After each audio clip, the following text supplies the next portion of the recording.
যেন সময় থমকে আছে এখানে। পুরনো দেয়াল আর কারুকাজ এসবই জানান দিচ্ছে এক জমিদারি ব্যবস্থার শেষ আখ্যান। চট্টগ্রামের ফটিকছড়ির লেলাঙের শাহনগর গ্রামের কুয়াডান দিঘির পূর্ব পাড়ে দাঁড়ালে যেন গ্রাস করে এক অদ্ভুত নীরবতা। টিকে থাকা এই স্থাপনাটি আদালত খাঁর বাড়ি, যদিও এর মূল ইতিহাস জড়িয়ে আছে জমিদার মুখলেসুর রহমান চৌধুরীর নামের সঙ্গে। সালটা 1927।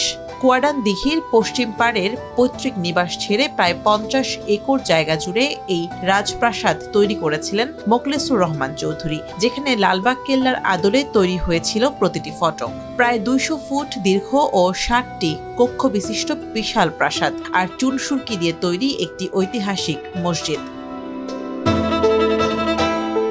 কথিত আছে এই অবকাঠামো নির্মাণের সঙ্গে সম্পৃক্ত ছিলেন তুর্কির প্রকৌশলীরা। তবে অবাক করা তথ্য হলো এই বাড়ির ভেতরেই ছিল একটি নিজস্ব আদালত, এমনকি ছিল ফাঁসির মঞ্চ।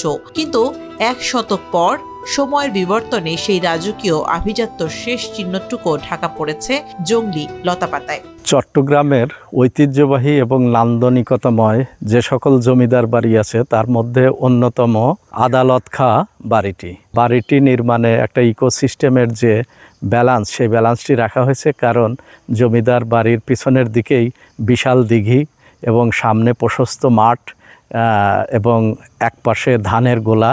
এই যে এর যে এই স্থাপত্যশৈলী সাধারণত খুব একটা চোখে পড়ে না।